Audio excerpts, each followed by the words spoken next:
Two sides are going to sit down at the White House tomorrow and go another round. David. Mary Bruce leading us off. Thank you, Mary. We're going to turn next year. We're hunkered down for the storm. It's going to rain for 24 hours. I built a fence, filled it with gravel, dog pen, dog house, and I decided to bring them all in. The driver did survive, but it is difficult to watch. ABC's Kana Whitworth from Los Angeles now. They don't like rain. They don't like rain. High-speed chase on No. one of America's busiest freeways, starting with police pursuing this car with a hole in its rear window. Police cruisers keeping their distance when the red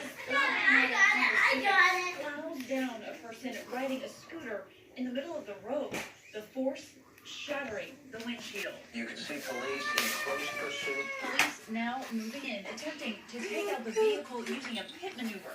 But the driver takes off again. Getting volatile, dangerous, and the suspect not giving in. Police trying 3 more times in 3 Oh, the world's lost its mind. Oh my God. At one point, police approach the car on foot, guns drawn, but he takes off. Huh? Finally, more than 3 hours later and 2 counties away, officers using a canine to pull the driver out Yeah, into custody. that's right. Break the dog out. All them people. They bring out one dog and he takes him down. That's right. That's right. We don't need guns at this house. You know why? Because we got teeth.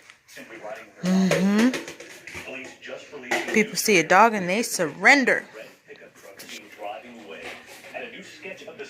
All right, signing off. Children actually helping to describe him.